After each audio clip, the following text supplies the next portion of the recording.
The joint session will come to order. The chair appoints as members of the committee on the part of the House to escort the President of the United States into the chamber. The gentleman from Louisiana, Mr. Scalise. The gentleman from Minnesota, Mr. Emmer. The gentlewoman from New York, Ms. Stefanik. The gentleman from North Carolina, Mr. Hudson. The gentleman from Alabama, Mr. Palmer. The gentleman from Utah, Mr. Moore. The gentlewoman from Michigan, Mrs. McClain. The House will be in order. The House will be in order. The gentleman from Oklahoma, Mr. Cole. The gentleman from Pennsylvania, Mr. Reschenthaler. The gentleman from Kentucky, Mr. Rogers. The gentleman from New York, Mr. Jeffries. The gentlewoman from Massachusetts, Ms. Clark. The gentleman from California, Mr. Aguilar. The gentleman from California, Mr. Liu. The gentlewoman from Washington, Ms. Delbene. The gentleman from Colorado, Mr. Neguse. The gentlewoman from Illinois, Ms. Underwood. The gentlewoman from Texas, Ms. Escobar. The gentlewoman from Massachusetts, Ms. Trahan. The gentleman from Michigan, Mr. Kildee.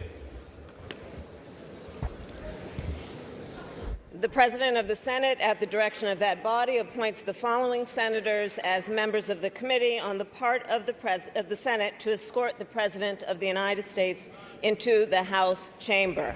The Senator from New York, Mr. Schumer. The Senator from Illinois, Mr. Durbin. The Senator from Washington, Mrs. Murray. The Senator from Michigan, Ms. Stabenow. The Senator from Minnesota, Ms. Klobuchar. The Senator from Virginia, Mr. Warner. The Senator from Wisconsin, Ms. Baldwin. The Senator from Kentucky, Mr. McConnell. The Senator from South Dakota, Mr. Thune. The Senator from Wyoming, Mr. Barrasso. The Senator from West Virginia, Mrs. Capito. And the Senator from Iowa, Ms. Ernst. The members of the escort committee will exit the chamber through the lobby doors.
The Dean of the Diplomatic Corps.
Mr. Speaker, the Chief Justice and Associate Justices of the Supreme Court.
Speaker, the President's Cabinet.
Speaker, the President of the United States.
See you, Mr. President. This is about you. This is about the soul of the nation.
This guy has complete integrity.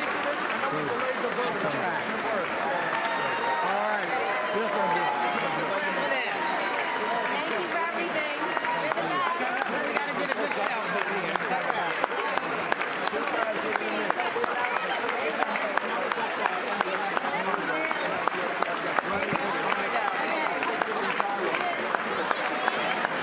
Give him how much present.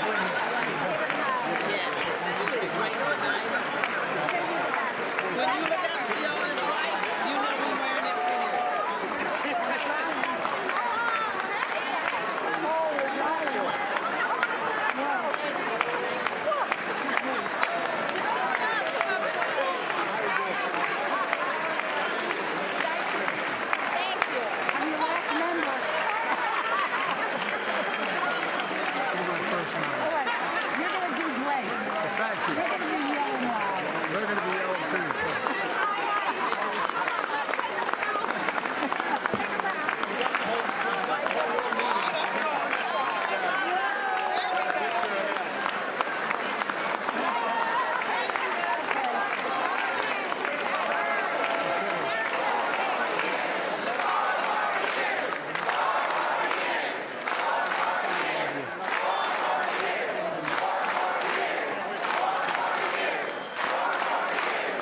Tony.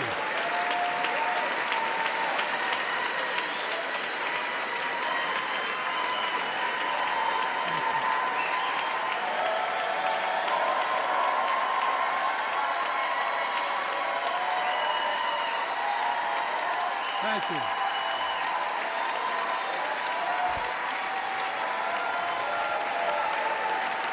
David Jill.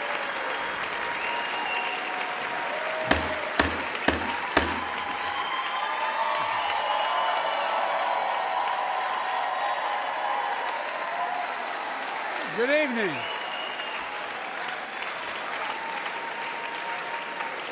Good evening. If I were smart, I'd go home now.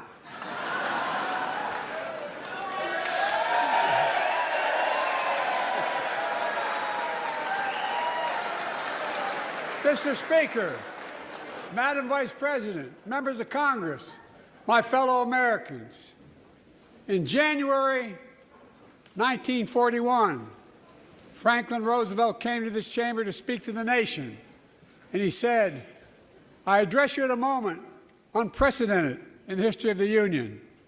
Hitler was on the march. War was raging in Europe. President Roosevelt's purpose was to wake up Congress and alert the American people that this was no ordinary time. Freedom and democracy were under assault in the world.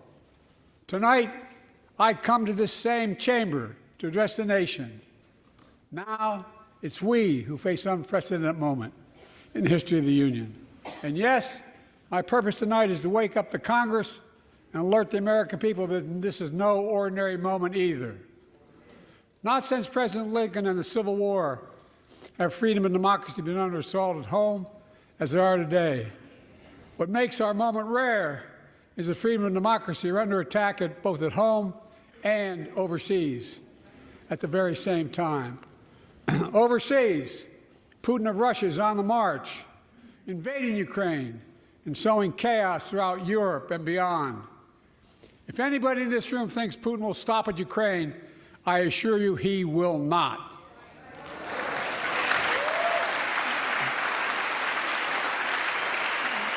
But Ukraine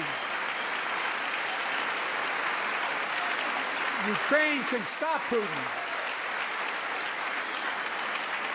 Ukraine can stop Putin if we stand with Ukraine and provide the weapons that needs to defend itself.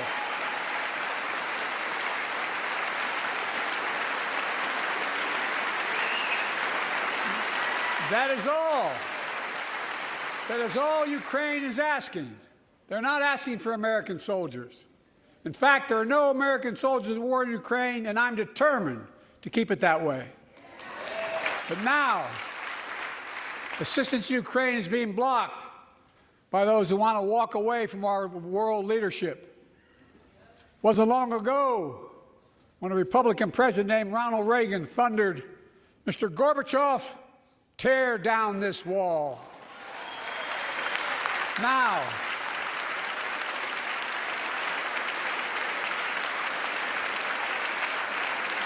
my predecessor, a former Republican president, tells Putin, quote, "Do whatever the hell you want." That's a quote.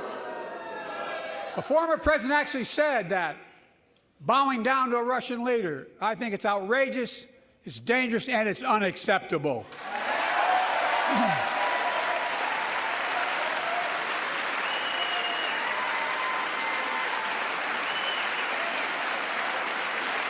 America is a founding member of NATO, the military alliance of democratic nations created after World War II to prevent war and keep the peace. And today, we've made NATO stronger than ever. We welcomed Finland to the alliance last year. And just this morning, Sweden officially joined, and their minister is here tonight. Can they stand up? Welcome. Welcome, welcome, welcome.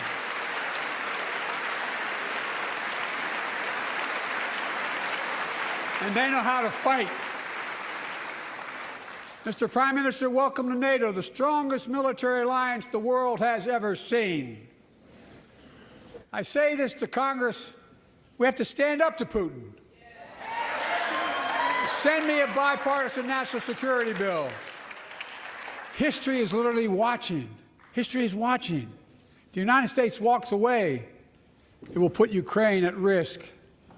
Europe is at risk. The free world will be at risk, emboldening others to do what they wish to do us harm.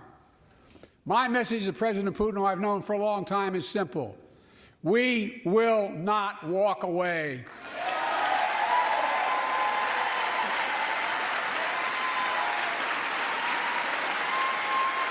We will not bow down.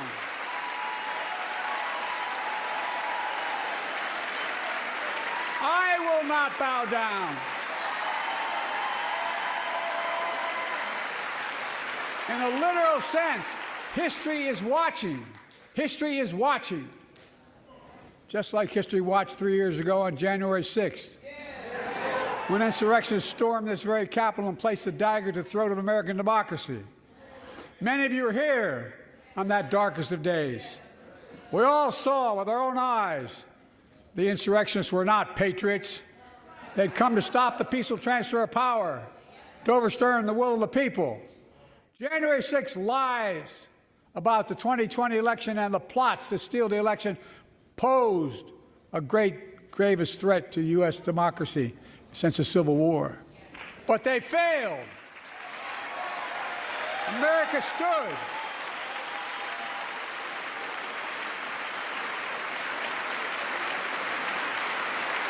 America stood strong, and democracy prevailed. We must be honest. The threat to democracy must be defended. My predecessor and some of you here seek to bury the truth about January 6th. I will not do that. This is the moment to speak the truth and to bury the lies. Here's the simple truth. You can't love your country only when you win.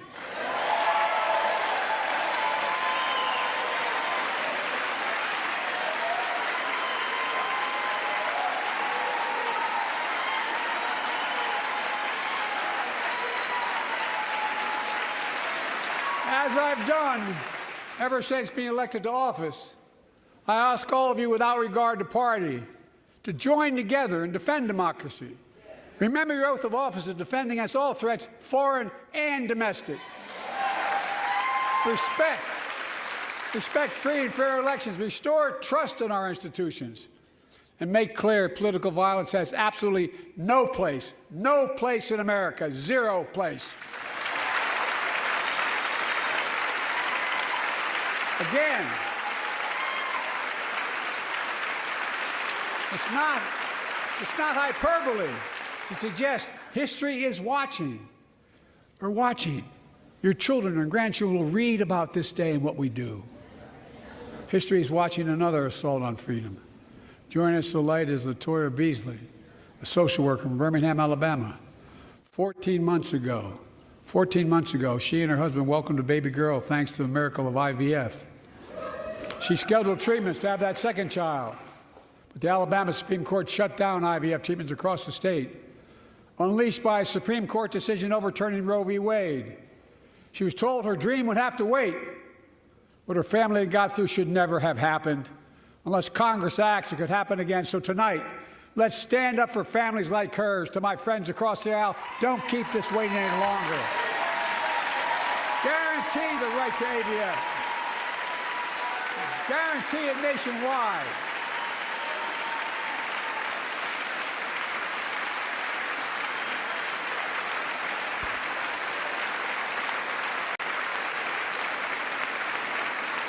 Like most Americans, I believe Roe v. Wade got it right. I thank Vice President Harris for being an incredible leader, defending reproductive freedom, and so much more.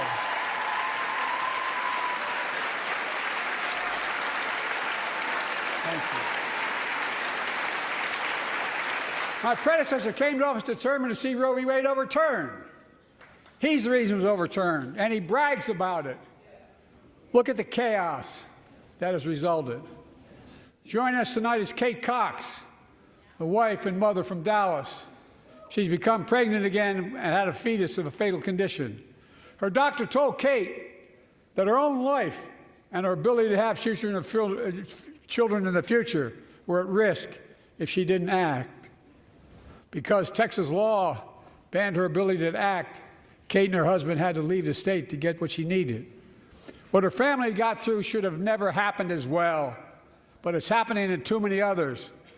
There are state laws banning the freedom to choose, criminalizing doctors, forcing survivors of rape and incest to leave their states to get the treatment they need. Many of you in this chamber and my predecessor are promising to pass a national ban on reproductive freedom. My God, what freedom else would you take away? Look, it's a decision to overturn Roe v. Wade. The Supreme Court majority wrote the following, and with all due respect, justices, women are not without electoral power. Electoral or political power. You're about to realize just how much you're right about that.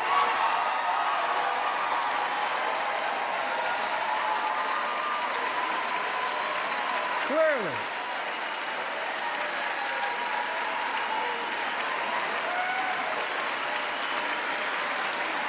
clearly.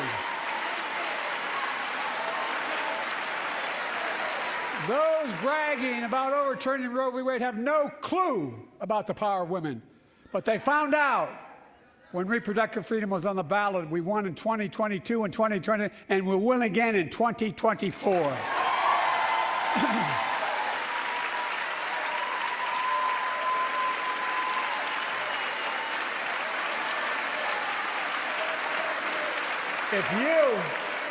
If you, the American people, send me a Congress that supports the right to choose, I promise you, I'll restore Roe v. Wade as the law of the land again.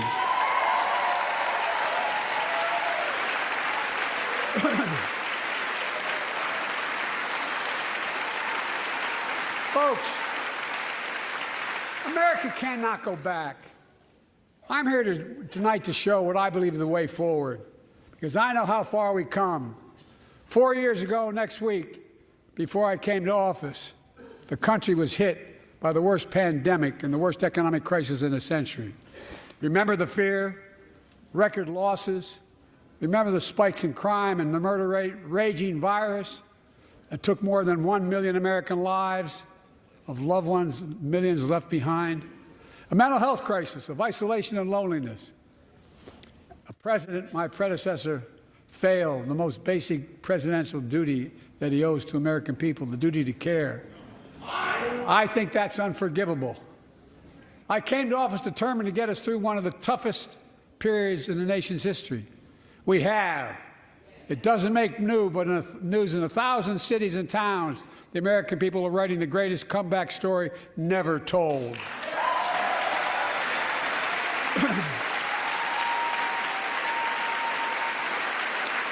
So let's tell the story here. Tell it here and now. America's comeback is building the future of American possibilities, building an economy from the middle out and the bottom up, not the top down, investing in all America, in all Americans, to make sure everyone has a fair shot, and we leave no one behind. The pandemic no longer controls our lives. The vaccines that saved us from COVID are now being used to beat cancer, turning setback into comeback. That's what America does. That's what America does.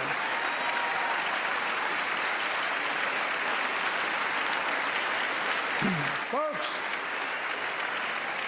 my inherited economy is on the brink. Now our economy is literally the envy of the world. 15 million new jobs in just 3 years, a record, a record. Unemployment at 50-year lows. A record 16 million Americans are starting small businesses, and each one is a literal act of hope. With historic job growth and small business growth for Black and Hispanics and Asian Americans, 800,000 new manufacturing jobs in America and counting. Where is it written we can't be the manufacturing capital of the world? We are, and we will. More people have health insurance today. More people have health insurance today than ever before. The racial wealth gap is as small as it's been in 20 years. Wages keep going up. Inflation keeps coming down. Inflation has dropped from 9% to 3%, the lowest in the world, and tending lower.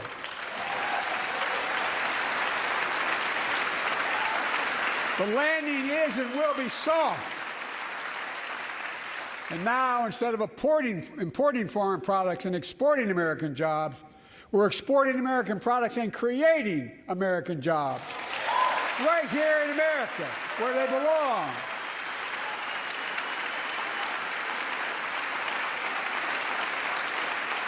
And it takes time, but the American people are beginning to feel it.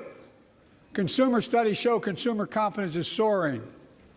Buy America has been the law of the land since the 1930s.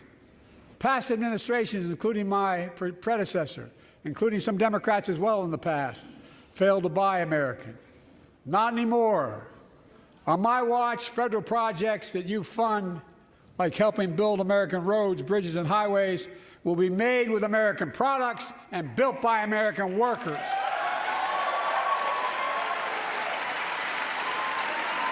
Creating good-paying American jobs.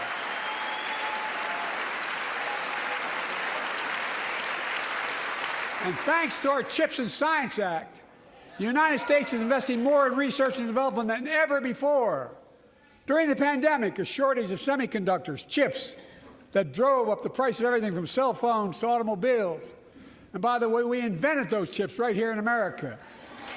Well, instead of having to import them, private companies are now investing billions of dollars to build new chip factories here in America, creating tens of thousands of jobs. Many of those jobs paying $100,000 a year and don't require a college degree.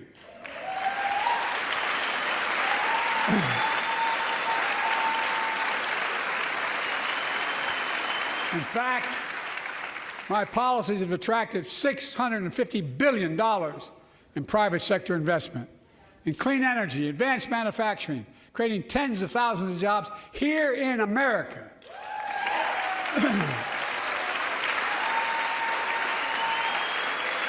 And thanks to our bipartisan infrastructure law, 46,000 new projects have been announced all across your communities. And by the way, I noticed some of you strongly voted against it, or they're cheering on that money coming in. I like it. I'm with you. I'm with you. And if any of you don't want that money in your district, just let me know. Modernizing our roads and bridges, ports and airports, public transit systems. Removing poisonous lead pipes so every child can drink clean water without risk of brain damage.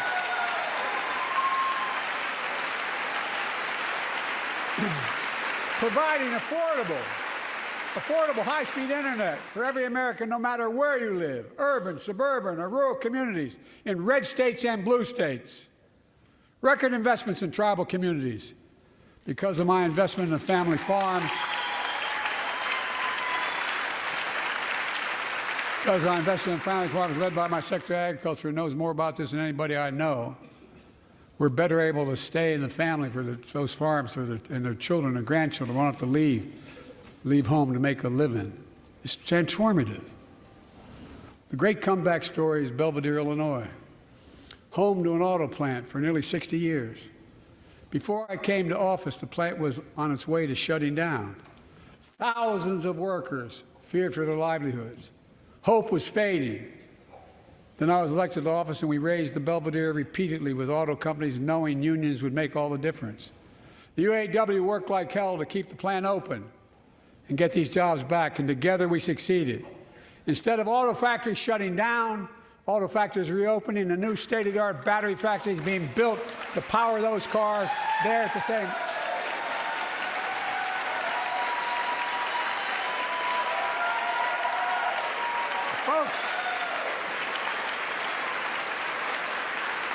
The folks of Belvedere, I say, instead of your town being left behind, your community is moving forward again. Because instead of watching auto jobs of the future go overseas, 4,000 union jobs with higher wages are building the future in Belvedere right here in America.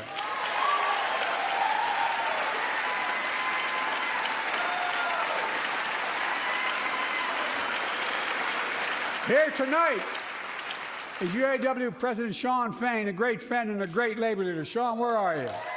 Stand up.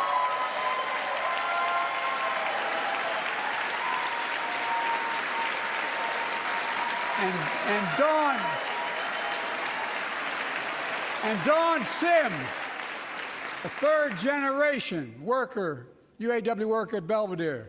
Shawn, I was proud to be the first president to stand on the picket line, and today, Dawn has a good job in her hometown, providing stability for her family and pride and dignity as well. Showing once again, Wall Street didn't build America. They're not bad guys. They didn't build it, though. The middle class built the country, and unions built the middle class.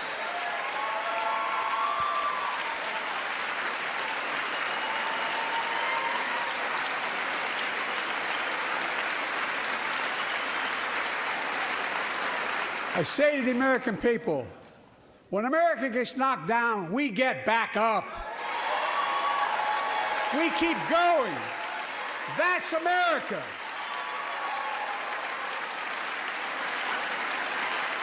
That's you, the American people. It's because of you America's coming back. It's because of you our future is brighter. It's because of you that tonight we can proudly say the state of our union is strong and getting stronger.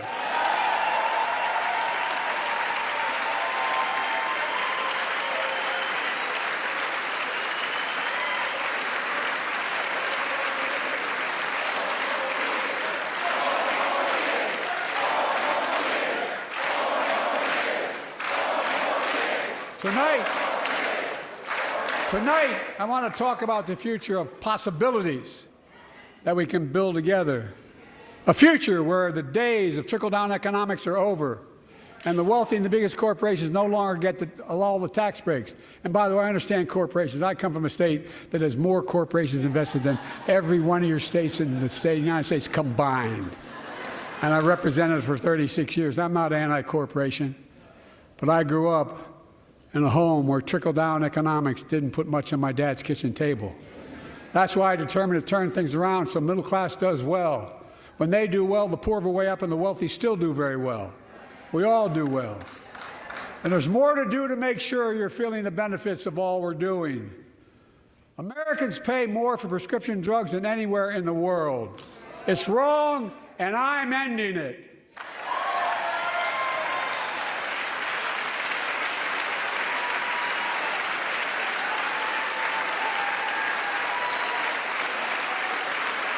With a law that I proposed and signed, not one of you Republican buddies voted for it, we finally beat Big Pharma. Instead of paying $400 a month or thereabouts for insulin with diabetes, and it only costs $10 to make, they only get paid $35 a month now and still make a healthy profit. And I want to, but what to do next? I want to cap the cost of insulin at $35 a month for every American who needs it. Everyone.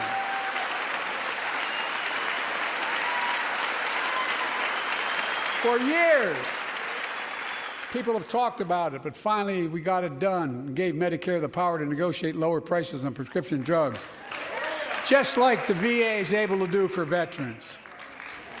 That's not just saving seniors money, it's saving taxpayers money.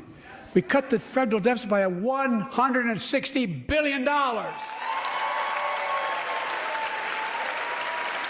Because Medicare will no longer have to pay those exorbitant prices to Big Pharma. This year, Medicare is negotiating lower prices for some of the costliest drugs on the market to treat everything from heart disease to arthritis. It's now time to go further and give Medicare the power to negotiate lower prices for 500 different drugs over the next decade. They're making a lot of money, guys. And they'll still be extremely profitable. Will not only save lives, it will save taxpayers another $200 billion.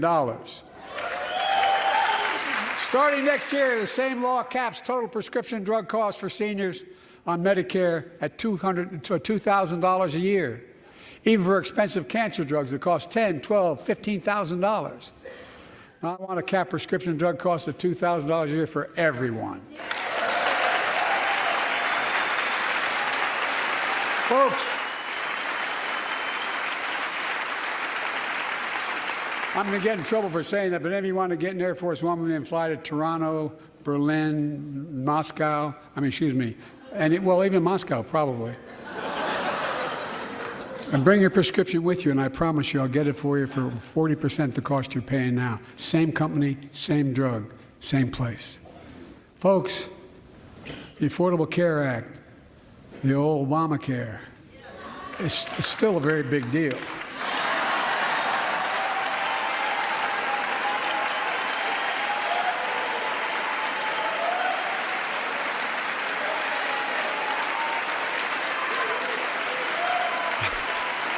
Over 100 million of you can no longer be denied health insurance because of pre-existing condition. But my predecessor, and many in this chamber, want to take this prescription drug away by repealing the Affordable Care Act. I'm not going to let that happen. We stopped you 50 times before and we'll stop you again. In fact, I'm not only protecting it, I'm expanding it. They enacted tax credits of $800 per person per year, reduce health care costs for millions of working families. That tax credit expires next year. I want to make that savings permanent.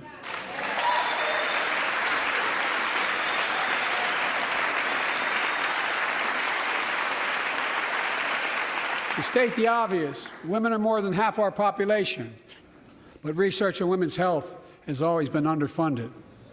That's why we're launching the first ever White House initiative on women's health research, led by Jill, doing an incredible job as First Lady.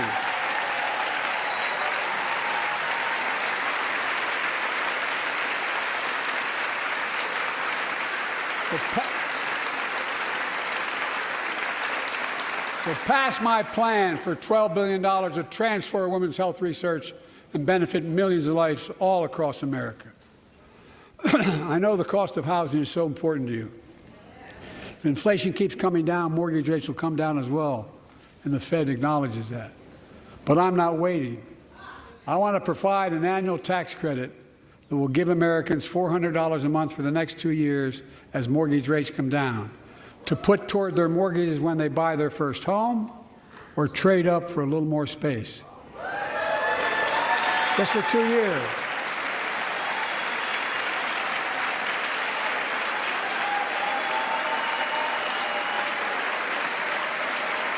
And my administration is also eliminating title insurance on federally backed mortgages.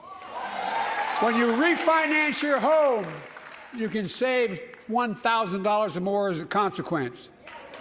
For millions of renters, we're cracking down on big landlords who use antitrust law, who break antitrust laws by price fixing and driving up rents. We've cut red tape so builders can get federally financing, which is already helping build a record 1.7 million new housing units nationwide. Now pass and build and renovate 2 million affordable homes and bring those rents down.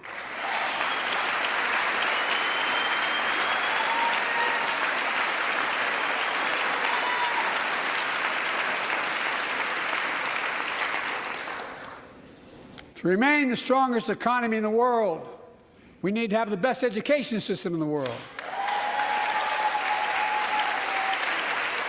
And I suspect all of you, want to give every child, a good start by providing access to preschool for 3 and 4 years old. You know, I think I pointed out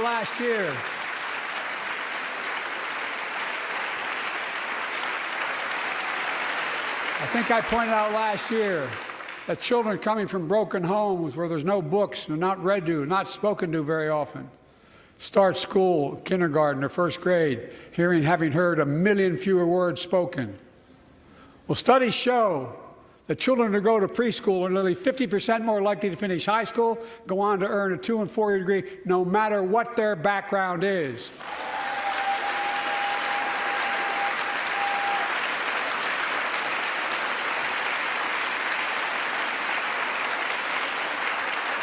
I met a year and a half ago with the leaders of the Business Roundtable. They were mad that they were angry, I think, well, they were discussing why I wanted to spend money on education. I pointed out to them, as vice president, I met with over 182 of those folks. Don't hold me to the exact number. And I asked them what they need most, the CEOs. And you've had the same experience on both sides of the aisle. They say a better educated workforce, right? So I looked at them, and I say, I come from Delaware. DuPont used to be the 8th largest corporation in the world. And every new enterprise they bought, they educated the workforce to that enterprise. But none of you do that anymore. Why are you angry with me providing you the opportunity for the best educated workforce in the world?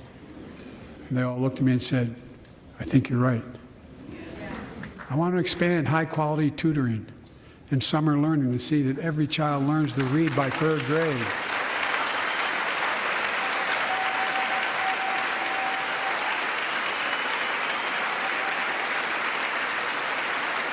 I'm also connecting local businesses and high schools so students get hands-on experience and a path to a good-paying job, whether or not they go to college. And I want to make sure that college is more affordable. Let's continue increasing the Pell Grants to working and middle-class families and increase record investments in HBCUs and minority-serving institutions, including Hispanic institutions.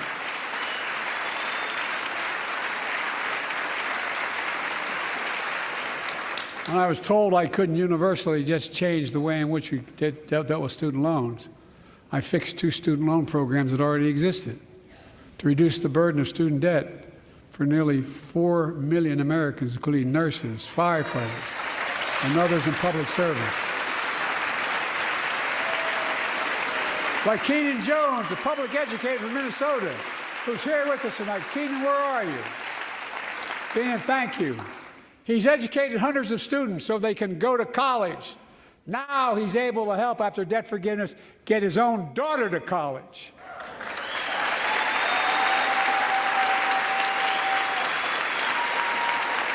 And folks, look,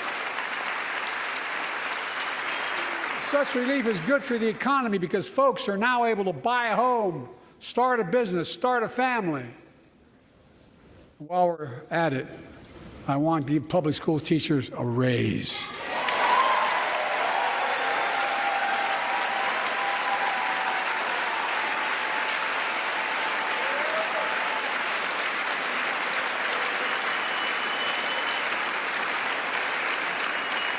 And by the way, the first couple of years, we cut the deficit.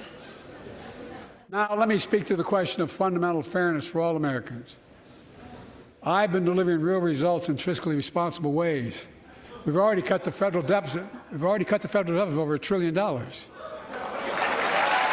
signed the bipartisan deal to cut another $1 trillion in the next decade.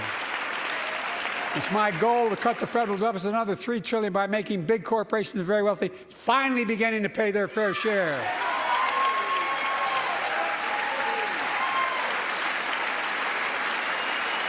Look,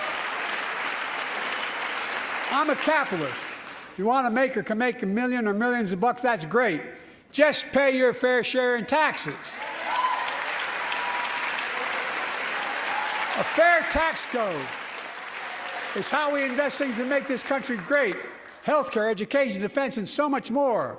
But here's the deal. The last administration enacted a $2 trillion tax cut, overwhelmingly benefit the top 1%, the very wealthy and the biggest corporations, and exploded the federal deficit. They added more to the national debt than any presidential term in American history. Check the numbers. Folks at home, does anybody really think the tax code is fair? Do you really think the wealthy and big corporations need another $2 trillion tax break? I sure don't. I'm going to keep fighting like hell to make it fair. Under my plan, nobody earning less than $400,000 a year will pay an additional penny in federal taxes. Nobody, not one penny. And they haven't yet. In fact, the child tax credit I passed during the pandemic cut taxes for millions of working families and cut child poverty in half. Restore that child tax credit. No child should go hungry in this country. The way to make the tax code fair is to make big corporations and the very wealthy begin to pay their fair share. Remember in 2020, 55 of the biggest companies in America made $40 billion and paid zero in federal income tax. Zero. Not anymore. Thanks to the law I wrote and we signed, big companies have to pay a minimum of 15%. But that's still less than working people pay in federal taxes. It's time to raise corporate minimum tax to at least 21%.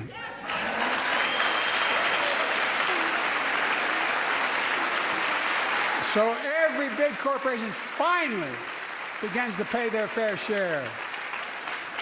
I also want to end tax breaks for big pharma, big oil, private jets, massive executive pay when it's only supposed to be $1 million that can be deducted. They can pay them $20 million if they want, but deduct $1 million. End it now. You know, there are 1,000 billionaires in America. You know what the average federal tax is for those billionaires? No. They're making great sacrifices, 8.2%. That's far less than the vast majority of Americans pay. No billionaire should pay a lower federal tax rate than a teacher, a sanitation worker, or a nurse.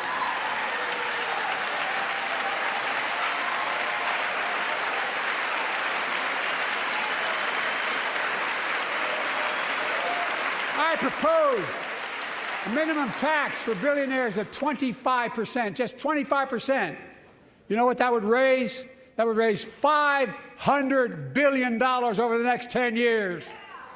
And imagine what that could do for America. Imagine a future with affordable child care. Millions of families can get what they need to go to work to help grow the economy. Imagine a future with paid leave, because no one should have to choose between working and taking care of their sick family member. Imagine the future of home care and elder care, and people living with disabilities, so they can stay in their homes and family caregivers can finally get the pay they deserve. Tonight, let's all agree once again to stand up for seniors. Many of my friends on the other side of the aisle want to put Social Security on the chopping block. If anyone here tries to cut Social Security, Medicare, or raise the retirement age, I will stop you.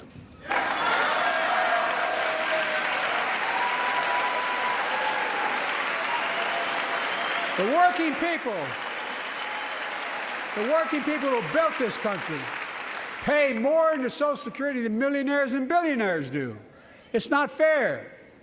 We have two ways to go. Republicans can cut Social Security and give more tax breaks to the wealthy. That's the proposal. Oh no, you guys don't want another $2 trillion tax cut? I kind of thought that's what your plan was. Well, that's good to hear. You're not going to cut another $2 trillion for the super wealthy. That's good to hear. I'll protect and strengthen Social Security and make the wealthy pay their fair share. Look,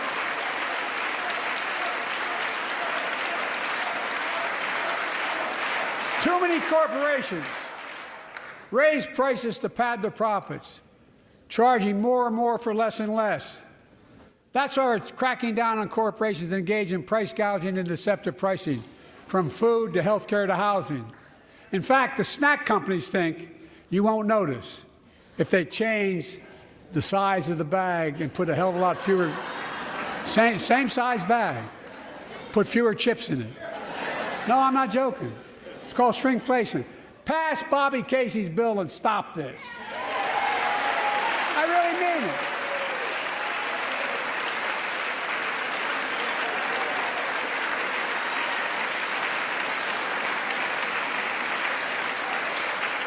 You probably all saw that commercial on Snickers bars. You get charged the same amount, and you got about, I don't know, 10% fewer Snickers in it. Look, I'm also getting rid of junk fees. Those hidden fees at the end of your bill that are there without your knowledge. My administration announced we're cutting credit card late fees from $32 to $8.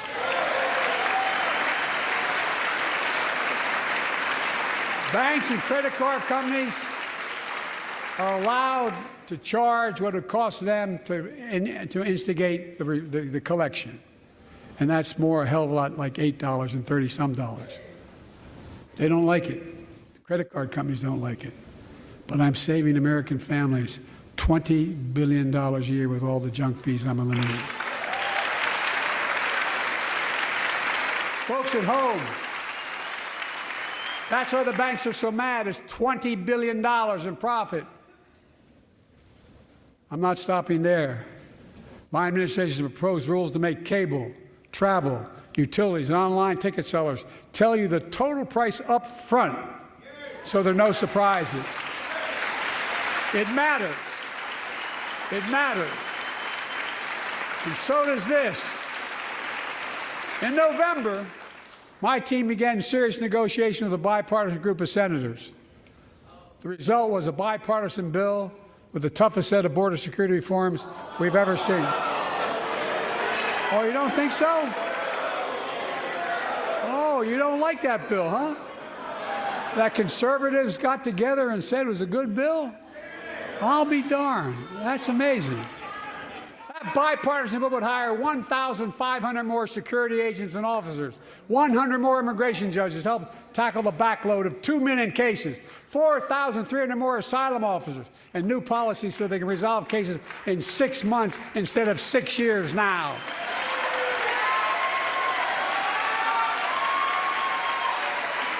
What are you against? 100 more high-tech drug detection machines to significantly increase the ability to screen and stop vehicles smuggling fentanyl into America. That's killing thousands of children.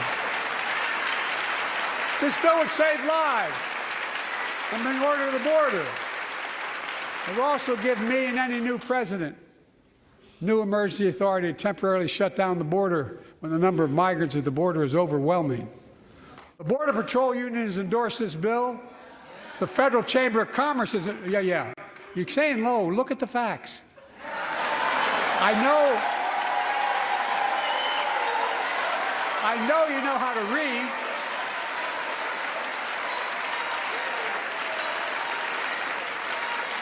I believe that given the opportunity for a majority in the House and Senate would endorse the bill as well, a majority right now.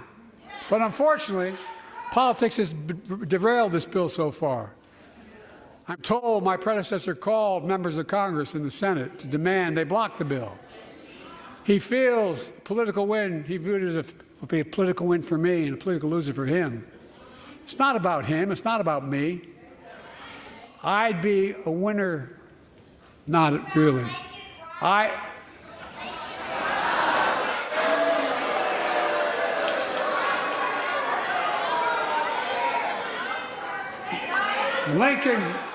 Lincoln Riley, an innocent young woman who was killed by an illegal. That's right. But how many of thousands of people being killed by illegals? To her parents, I say, my heart goes out to you, having lost children myself. I understand. But look, if we change the dynamic at the border, people pay these smugglers $8,000 to get across the border because they know if they get by and let into the country, it's 6 to 8 years before they have a hearing.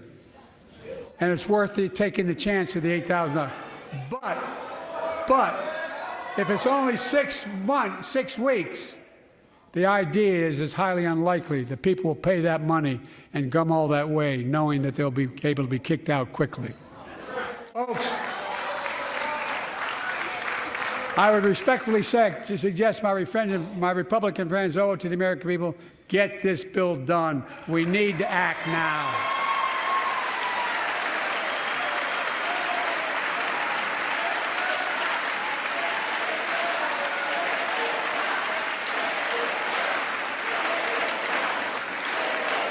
And if my predecessor is watching, instead of paying politics and pressuring members of Congress to block the bill, join me in telling the Congress to pass it. We can do it together, but that's what he apparently here's what he will not do. I will not demonize immigrants saying they are poison in the blood of our country. I will not separate families. I will not ban people because of their faith. Unlike my predecessor on my first day in office, I introduced a comprehensive bill to fix our immigration system. Take a look at it. It has all these and more. Secure the border. Provide a pathway to citizenship for dreamers, and so much more. But unlike my predecessor, I know who we are as Americans. We're the only nation in the world with a heart and soul that draws from old and new. Home to Native Americans, whose ancestors have been here for thousands of years. Home to people of from every place on earth. They came freely. Some came in chains. Some came when famine struck, like my ancestral family in Ireland. Some to flee persecution, to chase dreams that are impossible anywhere but here in America. That's America. And we all come from somewhere, but we're all Americans.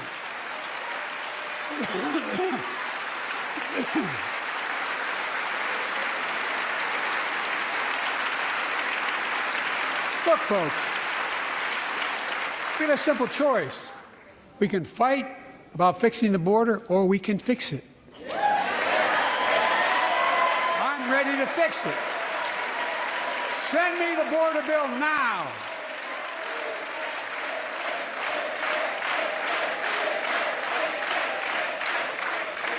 A transformational moment in history happened 59 years ago today in Selma, Alabama. Hundreds of foot soldiers for justice marched across the Edmund Pettus Bridge, named after the Grand Dragon of the Ku Klux Klan, to claim their fundamental right to vote.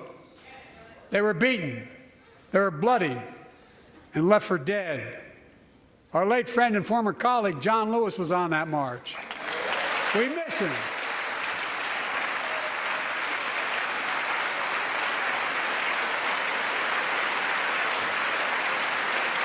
But joining us tonight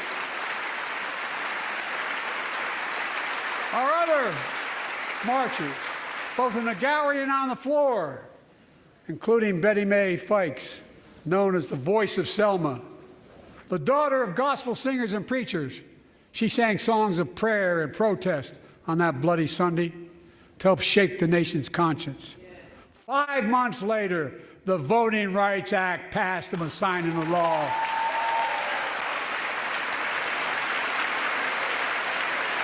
Thank you. Thank you, thank you, thank you.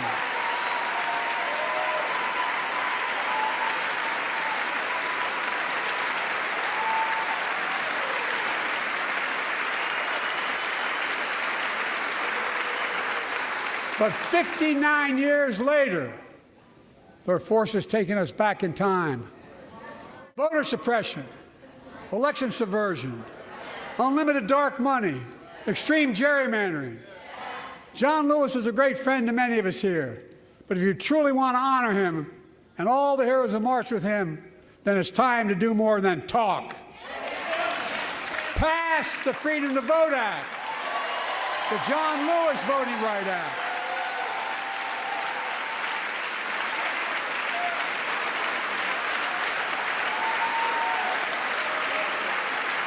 And stop denying another core value of America, our diversity across American life. Banning books, it's wrong. Instead of erasing history, let's make history.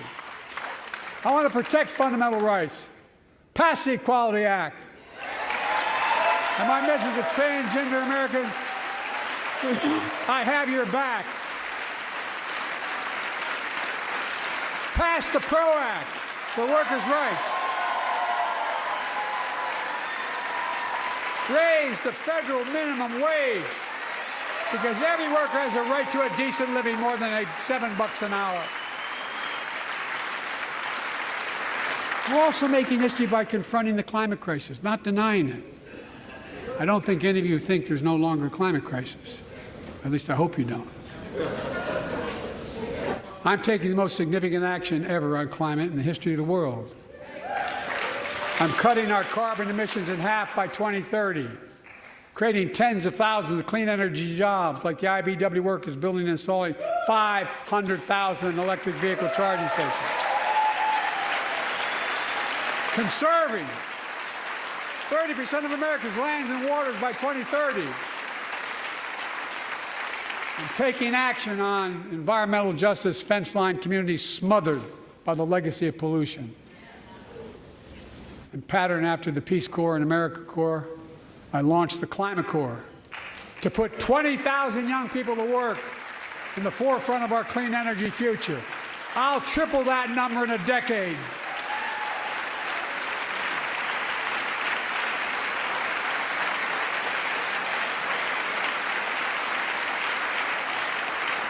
To state the obvious, all Americans deserve the freedom to be safe. And America is safer today than when I took office. Year before I took office, murder rates went up 30%. 30% they went up.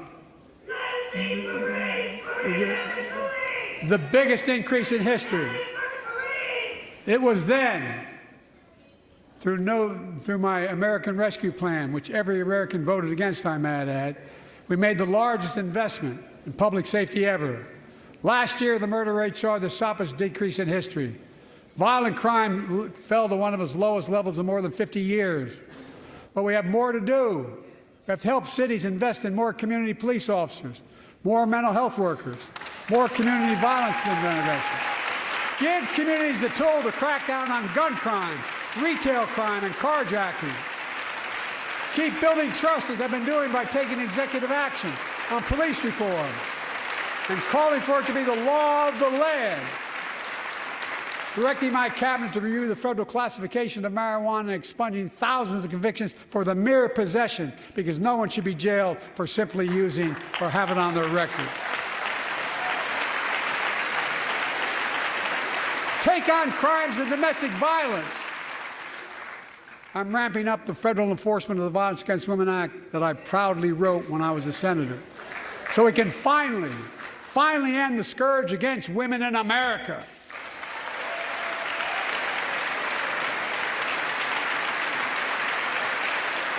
There are other kinds of violence I want to stop.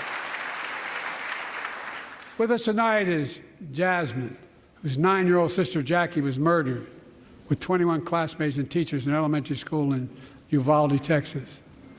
Very soon after that happened, Jill and I went to Uvalde for a couple of days. We spent hours and hours with each of the families.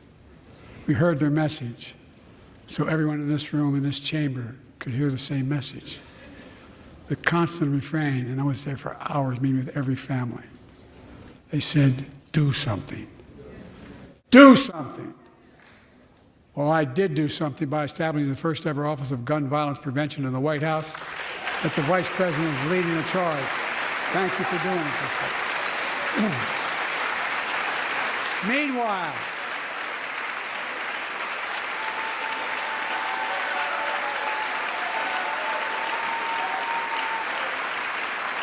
Meanwhile, my predecessor told the NRA he's proud he did nothing on guns when he was president. Oh. After another shooting in Iowa recently, he said, when asked what to do about it, he said, just get over it. There's his quote, just get over it. I say, stop it. Stop it, stop it, stop it.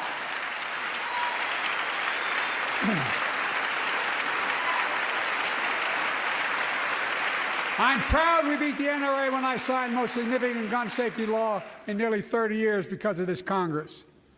We now must beat the NRA again. I'm demanding a ban on assault weapons and high-capacity magazines. Pass universal background checks. None of this. I taught the Second Amendment for 12 years. None of this violates the Second Amendment or vilifies responsible gun owners. You know, as we manage challenges at home, we're also managing crises abroad, including in the Middle East. I know the last 5 months have been gut-wrenching for so many people, for the Israeli people, for the Palestinian people, and so many here in America. This crisis began on October 7th with a massacre by a terrorist group called Hamas, as you all know. 1,200 innocent people, women and girls, men and boys, slaughtered after enduring sexual violence. The deadliest day for the Jewish people since the Holocaust. And 250 hostages taken. Here in this chamber tonight are families whose loved ones are still being held by Hamas. I pledge to all the families that we will not rest until we bring every one of your loved ones home. We also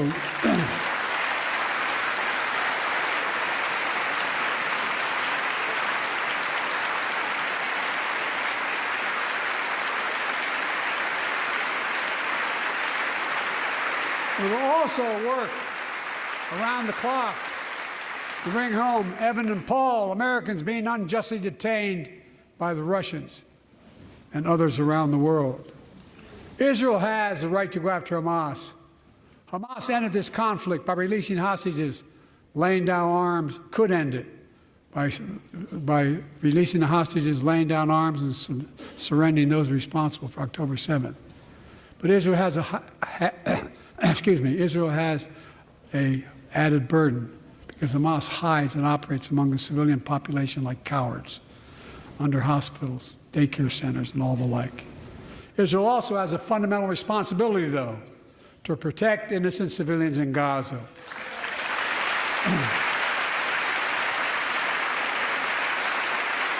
This war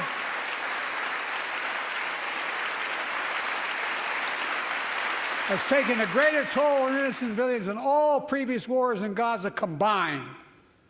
More than 30,000 Palestinians have been killed, most of whom are not Hamas.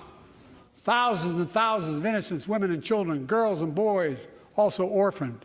Nearly 2 million more Palestinians under bombardment or displacement. Homes destroyed, neighborhoods in rubble, cities in ruin. Families without food, water, medicine. It's heartbreaking. I've been working nonstop to establish an immediate ceasefire that would last for 6 weeks to get all the prisoners released, all the hostages released, to get the hostages home and ease the intolerable and humanitarian crisis and build toward an enduring, something more enduring. The United States has been leading international efforts to get more humanitarian assistance to Gaza. Tonight, I'm directing the U.S. military to lead an emergency mission to establish a temporary pier in the Mediterranean on the coast of Gaza that can receive large shipments carrying food, water, medicine, and temporary shelters. No U.S. boots will be on the ground.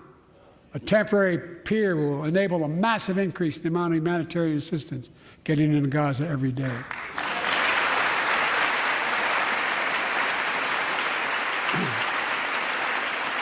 And Israel must do its part. Israel must allow more aid into Gaza to ensure humanitarian workers aren't caught in the crossfire. And they're announcing they're going to have a crossing in northern Gaza. To the leadership of Israel, I say this: humanitarian assistance cannot be a secondary consideration or a bargaining chip. Protecting and saving innocent lives has to be a priority. As we look to the future, the only real solution to the situation is a two-state solution over time.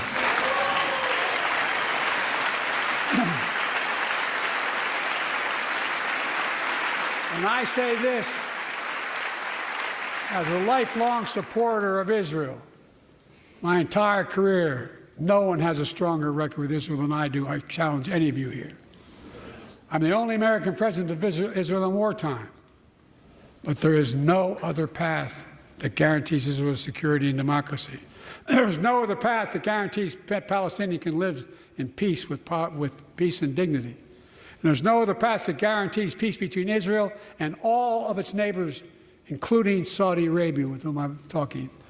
Creating stability in the Middle East also means containing the threat posed by Iran. That's why I built a coalition of more than a dozen countries to defend international shipping and freedom of navigation in the Red Sea. I've ordered strikes to degrade the Houthi capability and defend U.S. forces in the region.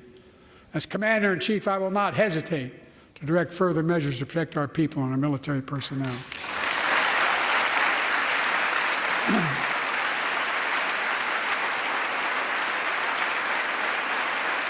For years, I've heard many of my Republican and Democratic friends say that China is on the rise and America is falling behind.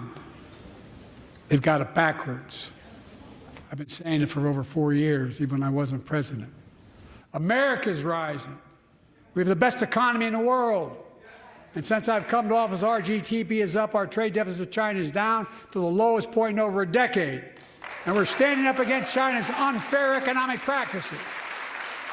We're standing up for peace and stability across the Taiwan Straits. I've revitalized our partnership and alliance in the Pacific. India, Australia, Japan, South Korea, Pacific Islands. I've made sure that the most advanced American technologies can't be used in China, not allowing to trade them there.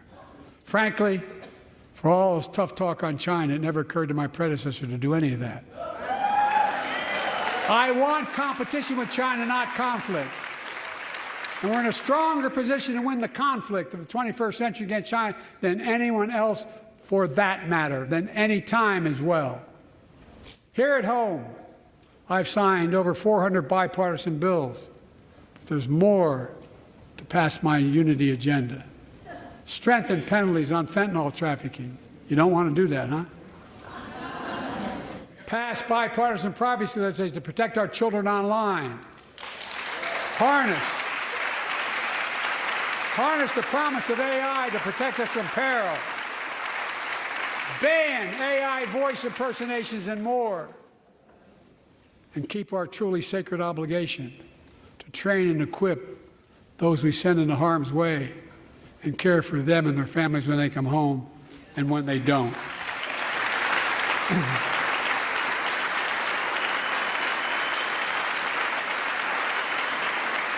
That's why the song Support and Help of Dennis and the VA, I signed the PACT Act. One of the most significant laws ever, helping millions of veterans exposed to toxins who now are battling more than 100 different cancers. Many of them don't come home, but we owe them and their families support. We owe it to ourselves to keep supporting our new health research agency called ARPA-H, and remind us that we can do big things, like end cancer as we know it, and we will.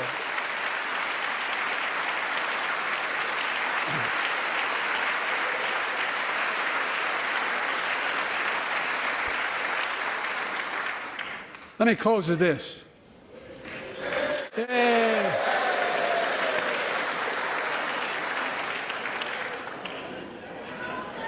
I know you don't want to hear any more, Lindsay, but I got to say a few more things. I know it may not look like it, but I've been around a while. When you get to be my age, certain things become clearer than ever. I know the American story. Again and again, I've seen the contest between competing forces in the battle for the soul of our nation, between those who want to pull America back to the past and those who want to move America into the future. My lifetime has taught me to embrace freedom and democracy, a future based on core values that have defined America: honesty, decency, dignity, equality, to respect everyone, to give everyone a fair shot, to give hate no safe harbor. Now, other people my age see it differently. The American story of resentment, revenge, and retribution, that's not me. I was born amid World War II, when America stood for the freedom of the world. I grew up in Scranton, Pennsylvania, and Claymont, Delaware, among working-class people who built this country. I watched in horror as two of my heroes, like many of you did, Dr. King and Bobby Kennedy, were assassinated. And their legacies inspired me to pursue a career in service. I left the law firm and became a public defender because my city of Wilmington was the only city in America occupied by the National Guard after Dr. King was assassinated because of the riots. And I became a county councilman almost by accident.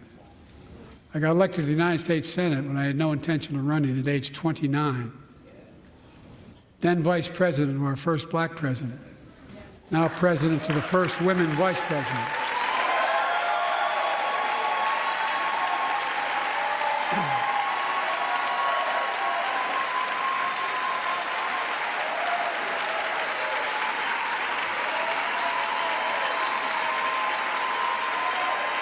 In my career, I've been told I was too young. By the way, they didn't let me on the Senate elevators for votes sometimes. Not a joke. And I've been told I'm too old. Whether young or old, I've always known what endures. I've known our North Star. The very idea of America is that we're all created equal and deserve to be treated equally throughout our lives.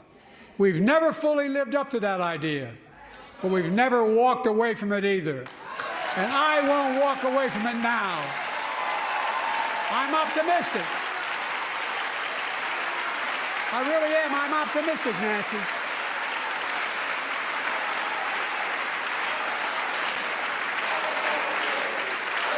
fellow Americans,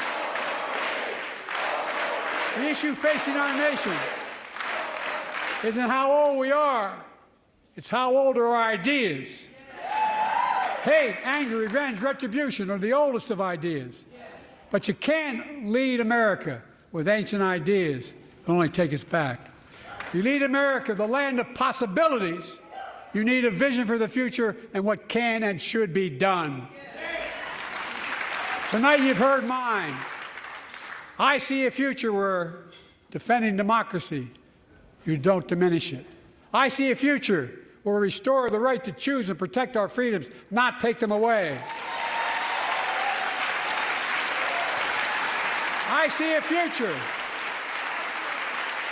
where the middle class finally has a fair shot and the wealthy have to pay their fair share in taxes.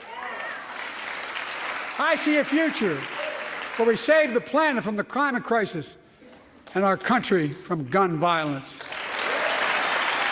Above all, I see a future for all Americans. I see a country for all Americans. And I will always be president for all Americans because I believe in America. I believe in you, the American people. You're the reason we've never been more optimistic about our future than I am now. So let's build the future together. Let's remember who we are. We are the United States of America. And there is nothing beyond our capacity when we act together. God bless you all, and may God protect our troops. Thank you, thank you, thank you.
Teaching the world to my feet.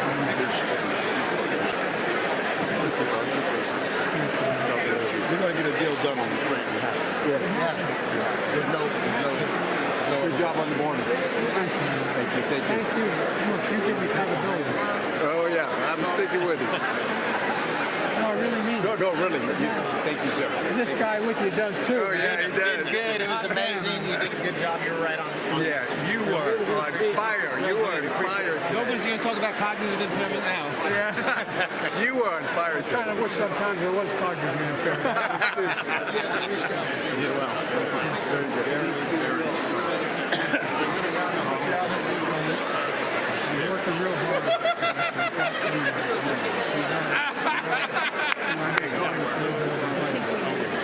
Fired us all up. You fired me. Great. Hey, Pat. Hey, guys. I want you to know, Democratic Party was the first two people to vote. Marcel and I, we voted for you. He's not from there. He's rounding up the campaign for when he was running. I was young, son, and he was young too. Okay. He was younger. And I got a call from my house. I was called home. Let's see if I can get out of the way. Can I get out of the way so y'all can take this? So I got a call. I got a call every morning when you're away. I said, honey, how are you doing? Fine. He said, what's the matter? I said, nothing. I said, did you read today's paper? And I said, no. I was looking at the review. I said, they don't have many things in the review. I said, headlines, chocolate photos, Biden, poorest man in Congress. I said, that's true. Like I was cheating on something. I was coming to make a second choice. But you didn't. President. Thank you, Molly Strong. Thank you so much. By the way, it's all done.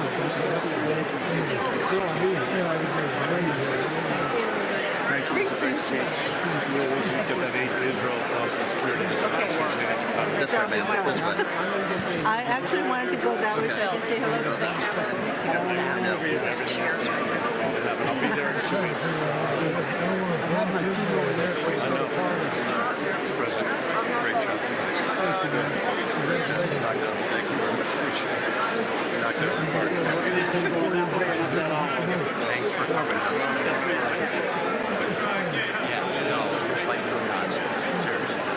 Good job, sir. Tammy Duckworth down here trying to get to you, but she can't get out. I'll get the thing. Thanks for coming.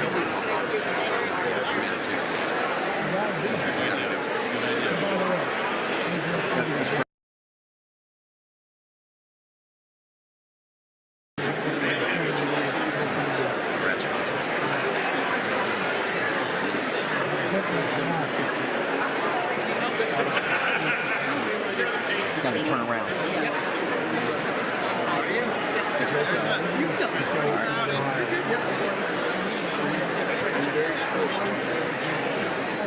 Hey, man, then we can swap with you. How about that?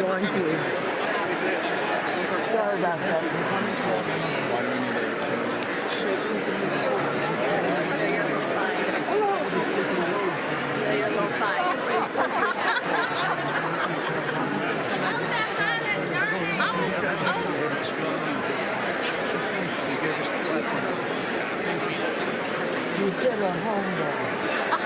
I know I did if she says it. I know that happened. I'll send it to you.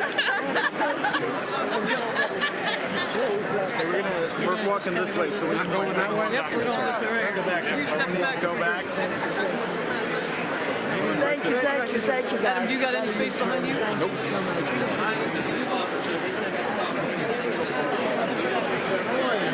Good. We're going to see you for the first debate in my district. Here in Texas State. Right where LBJ's statue stands. Say hello to Senator Duckworth. She and I led the House first. The Senate bill on our behalf.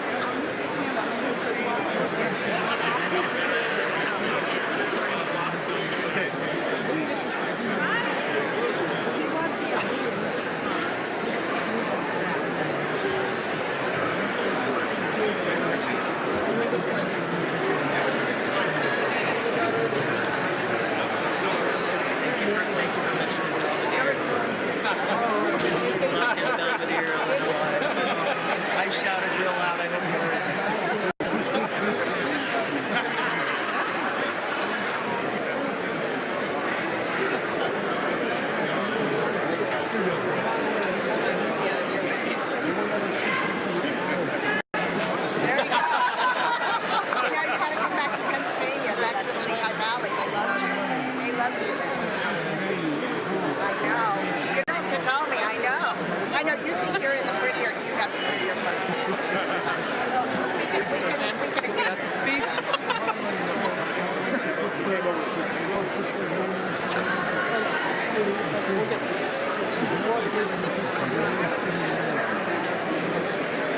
That's right.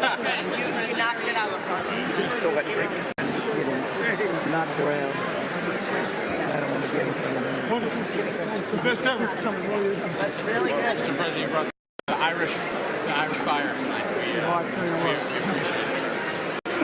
Proud of you.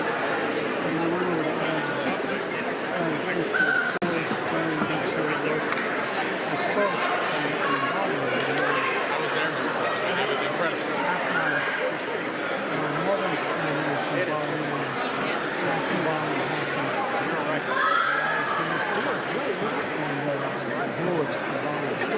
I showed up and they gave me a copy of a bill for this check. They gave me my great-great-grandfather who made the bricks. Do it again. In the church. I want to get y'all doing it. Not this one. No, take a picture. I want to snap it.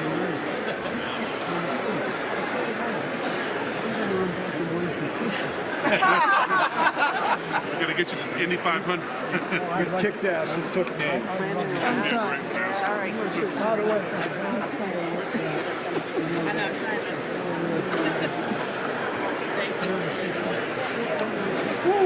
I bet that torque is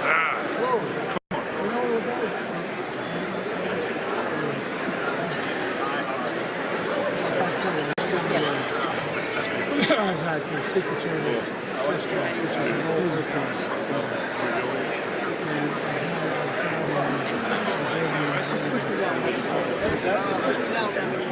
You're not my wife.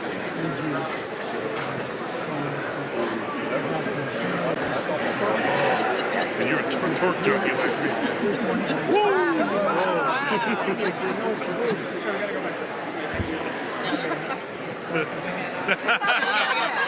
He's afraid you're going to get in the car.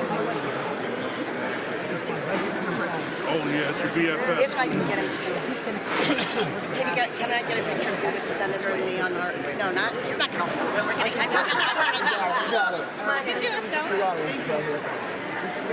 We got our IVF. All right. For IVF, and we put up to freedom. Thank you. Thank you. Got it over to you. We'll try to get it. You guys exiting? Thank you so much. My stuff is back there. Okay, I'll go around.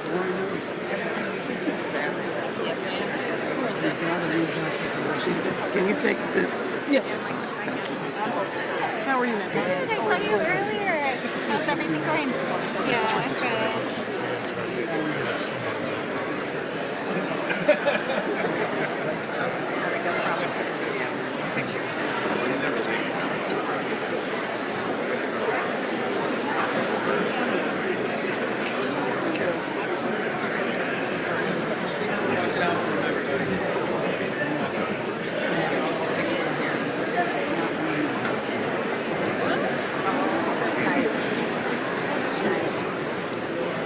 Where is she?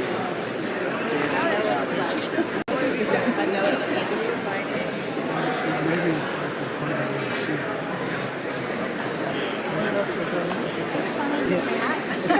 You better say hi. I'm so proud of you. Proud of you. Proud to be with you. How are you doing? Everything you've done for New Mexico. Thank you so much. You knocked it out of the park. Yes, It's amazing. good, I'm getting texts from everybody at home watching you saying, wow. Jumping up and down.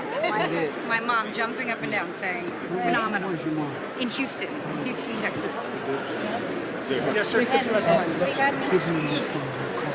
Really? Okay. He's going to take her number? Yeah, that would be amazing. That would be amazing. 713. Make a congressman outside. Deborah?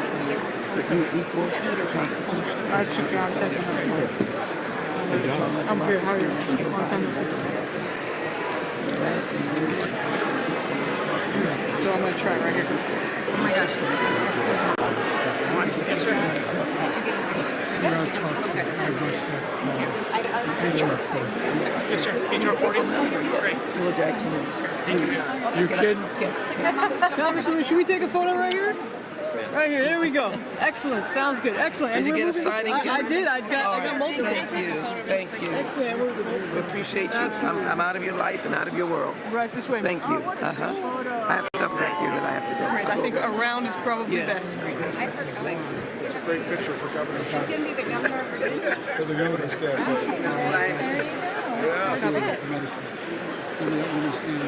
Yes, yes, yes, yes. Yes.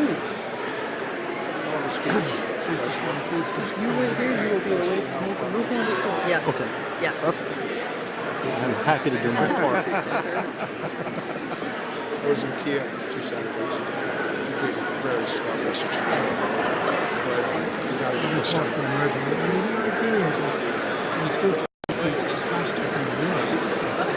Have some kind of relationship. I talked to Ron last night. He said the Chinese are watching. Everybody's watching. The point you made, the world's watching. Seminal moment in American world history. I agree, and I want to joke and say history's watching. We're going to write about this one. I don't mean my speech, I mean this one. No, they'll write about this. They're going to write about this. They're going to write about this. Mamo from Rhode Island. Good to see you here.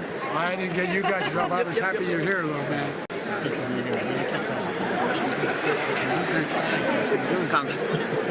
If you go to the aisle, My 12-year-old referred to you as her BFF. I sent a photo and she said, oh, it's my BFF. Do me a favor. She said, don't forget to tell him he invited me to the White House. Well, I did. You did. Oh, I know. Well. Okay, who do I talk to?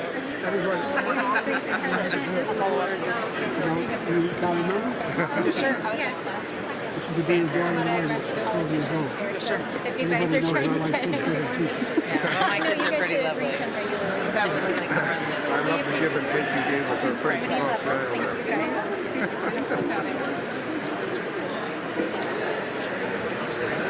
Mr. President, former Congressman from Detroit, and what you've accomplished for those people is sensational. It really is.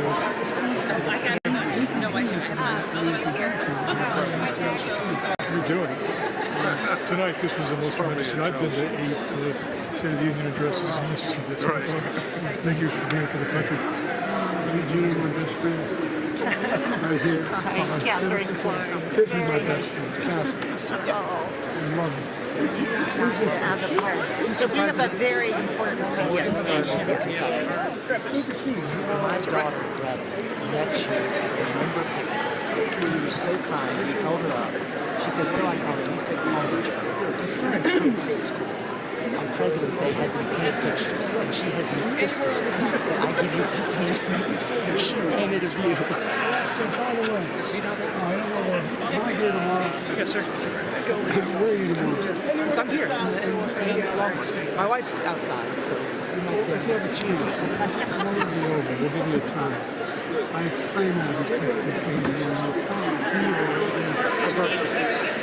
well, she is enamored with you, and it makes parenting hard because you said call her Joe. We say President Biden, but she Joe is good enough. Okay, so give me the time. Yes, sir. I'll put on the back. The information coming out. Thank you. Mr. President, you kicked ass. That was so cool. You know, I could Simply was. No, you're good, Admiral Faye. I got you. I know you are, ma'am. Now tell apart. Put on those glasses. Harry Truman said, they said, give him hell. Harry says, I'm not giving him hell. I'm just telling the truth. They think it's hell. That's exactly right. They don't like to hear it. Mr. President, you were fantastic. Thank you so much. Michigan loves you so much, Mr. President. We're excited to have you there as much as you I am want. holding up everybody here. Mr. President, thank you very much. I'm so sorry to see you guys waiting. Privilege. By the way, all kidding aside, listen, Dave's orders. I mean, really, truly, when you think about it, they tell us it was cheap all the time. We're the finest writing force in the history of the world. I don't think there's history of the world. Stop! I didn't No one would excuse my expression as a patch on my back. I really mean it. Think of what you do. Everywhere I go, and some of you have been to these international meetings I go to, the CEO and the president pulled me aside and go, "My brother, we gotta stay with us. We need you. We need you going to. Our democracy is at risk of being outlawed. There's so much at stake if we lose it. I mean, it's so much bigger. Oh, it just drives me crazy. Thank you. Thanks for accepting the appointment. About time we had someone strong running around. Anyway. Well, thanks. Thanks. Mr. President, I'm the ambassador of Romania. Well, how are you? I spent a lot of time in your country, as you know. I know, twice, 2009. That's exactly right. Spent a lot of time. And got it right. Yeah. I was worried she wasn't going to come home. Yeah.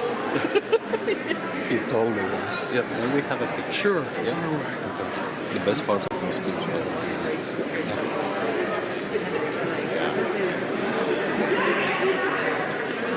Thank you. Thank you, sir. Mr. President. Thank you. Very nice to see you, sir. Thank you. I keep telling these guys they're working this text.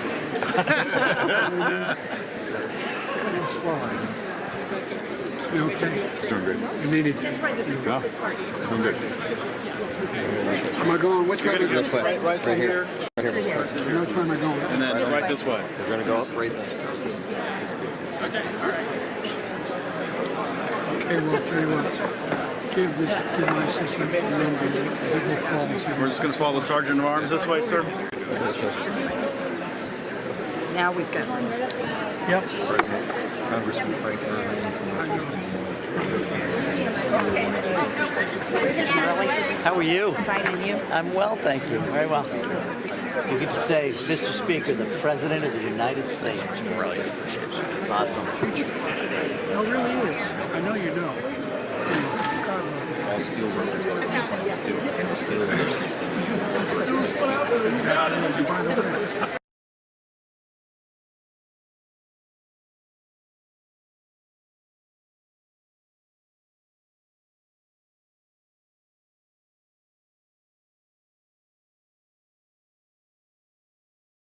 Eight, 7, you're hot. 5.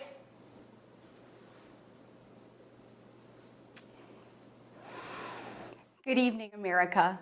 My name is Katie Britt, and I have the honor of serving the people of the great state of Alabama in the United States Senate. However, that's not the job that matters most. I am a proud wife and mom of 2 school-aged kids. My daughter Bennett and my son Ridgway are why I ran for the Senate. I'm worried about their future and the future of children in every corner of our nation. And that's why I invited you into our home tonight. Like so many families across America, my husband Wesley and I just watched President Biden's State of the Union address from our living room. And what we saw was the performance of a permanent politician who has actually been in office for longer than I've been alive. One thing was quite clear, though. President Biden just doesn't get it. He's out of touch. Under his administration, families are worse off, our communities are less safe, and our country is less secure. I just wish he understood what real families are facing around kitchen tables just like this one. You know, this is where our family has tough conversations. It's where we make hard decisions. It's where we share the good, the bad, and the ugly of our days. It's where we laugh together, and it's where we hold each other's hands and pray for God's guidance. And many nights, to be honest, it's where Wesley and I worry. I know we're not alone. And so tonight, the American family needs to have a tough conversation, because the truth is, we're all worried about the future of our nation. The country we know and love seems to be slipping away, and it feels like the next generation will have fewer opportunities and less freedoms than we did. I worry my own children may not even get a shot at living their American dreams. My American dream allowed me the daughter of 2 small business owners from rural Enterprise, Alabama, to be elected to the United States Senate at the age of 40. Growing up, sweeping the floor at my dad's hardware store and cleaning the bathroom at my mom's dance studio, I never could have imagined what my story would entail. To think about what the American dream can do across just one generation, in just one lifetime, it's truly breathtaking. But right now, the American dream has turned into a nightmare for so many families. The true, unvarnished state of our union begins and ends with this. Our families are hurting. Our country can do better. And you don't have to look any further than the crisis at our southern border to see it. President Biden inherited the most secure border of all time. But minutes after taking office, he suspended all deportations, he halted construction of the border wall, and he announced a plan to give amnesty to millions. We know that President Biden didn't just create this border crisis, he invited it with 94 executive actions in his first 100 days. When I took office, I took a different approach. I traveled to the Del Rio sector of Texas. That's where I spoke to a woman who shared her story with me. She had been sex trafficked by the cartels starting at the age of 12. She told me not just that she was raped every day, but how many times a day she was raped. The cartels put her on a mattress in a shoebox of a room, and they sent men through that door over and over again for hours and hours on end. We wouldn't be okay with this happening in a third world country. This is the United States of America, and it is past time, in my opinion, that we start acting like it. President Biden's border policies are a disgrace. This crisis is despicable. And the truth is, it is almost entirely preventable. From fentanyl poisonings to horrific murders, there are empty chairs tonight at kitchen tables just like this one because of President Biden's senseless border policies. Just think about Laken Riley. In my neighboring state of Georgia, this beautiful 22-year-old nursing student went out on a jog one morning, but she never got the opportunity to return home. She was brutally murdered by one of the millions of illegal border crossers President Biden chose to release into our homeland. Y'all, as a mom, I can't quit thinking about this. I mean, this could have been my daughter. This could have been yours. And tonight, President Biden finally said her name. But he refused to take responsibility for his own actions. Mr. President, enough is enough. Innocent Americans are dying, and you only have yourself to blame. Fulfill your oath of office. Reverse your policies. End this crisis and stop the suffering. Sadly, we know that President Biden's failures don't stop there. His reckless spending dug our economy into a hole and sent the cost of living through the roof. We have the worst inflation in 40 years and the highest credit card debt in our nation's history. Let that sink in. Hardworking families are struggling to make ends meet today. And with soaring mortgage rates and sky-high childcare costs, they're also struggling to how to plan for tomorrow. The American people are scraping by, while President Biden proudly proclaims that Bidenomics is working. Goodness, y'all, bless his heart, we know better. I'll never forget stopping at a gas station in Chilton County one evening. The gentleman working the counter told me that after retiring, he had to pick up a job in his 70s so that he didn't have to choose between going hungry or going without his medication. He said, I did everything right. I did everything I was told to do. I worked hard, I saved, I was responsible. He's not alone. I hear similar concerns from fellow parents, whether I am walking with my friends or whether I'm at my kids' games. But let's be honest, it's been a minute since Joe Biden pumped gas, ran a carpool, or even pushed a grocery cart. Meanwhile, the rest of us see our dollar and we know it doesn't go as far. We see it every day. And despite what he tells you, our communities are not safer. For years, the left has coddled criminals and defunded the police, all while letting repeat offenders walk free. The result is tragic, but foreseeable. From our small towns to America's most iconic city streets, life is getting more and more dangerous. And unfortunately, President Biden's weakness isn't just hurting families here at home. He is making us a punchline on the world stage. Look, where I'm from, your word is your bond. But for 3 years, the president has demonstrated that America's word doesn't mean what it used to.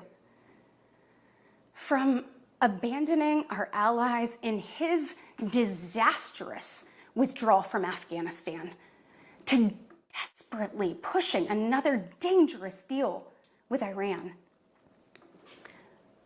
President Biden has failed.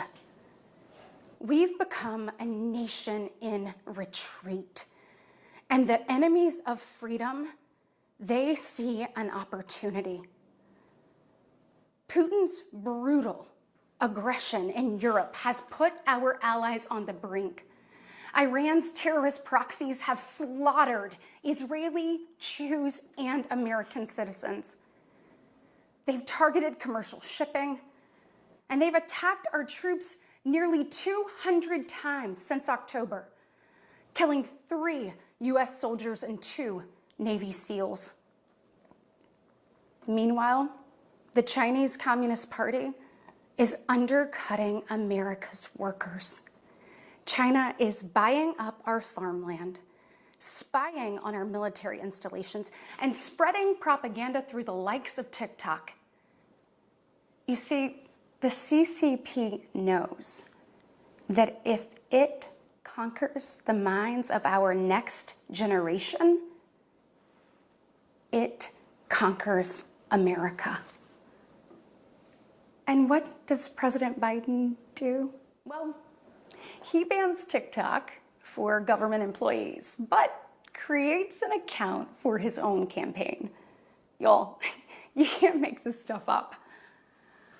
Look, we all recall when presidents faced national security threats with strength and resolve.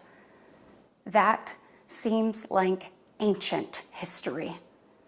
Right now, our commander-in-chief is not in command. The free world deserves better than a dithering and diminished leader. America deserves leaders who recognize that secure borders, stable prices, safe streets, and a strong defense are actually the cornerstones of a great nation. Just ask yourself, are you better off now than you were 3 years ago? There's no doubt we're at a crossroads, and it doesn't have to be this way. We all feel it. But here's the good news. We, the people, are still in the driver's seat. We get to decide whether our future will grow brighter or whether we'll settle for an America in decline. Well, I know which choice our children deserve, and I know the choice the Republican Party is fighting for. We are the party of hard-working parents and families, and we want to give you and your children the opportunities to thrive. And we want families to grow. It's why we strongly support continued nationwide access to in vitro fertilization. We want to help loving moms and dads bring precious life into this world. Wesley and I believe there is no greater blessing in life than our children. And that's why tonight I want to make a direct appeal to the parents out there, and in particular to my fellow moms, many of whom I know will be up tossing and turning at 2 a.m., wondering how you're going to be in 3 places at once and then somehow still get dinner on the table.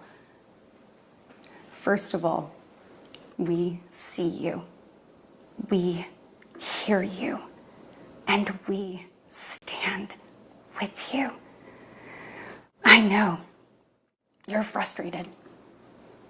I know you're probably disgusted by most of what you see going on in Washington, and I'll be really honest with you, you're not wrong for feeling that way.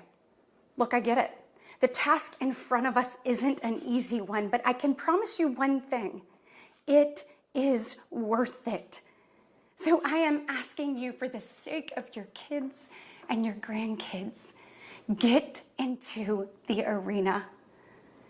Every generation has been called to do hard things.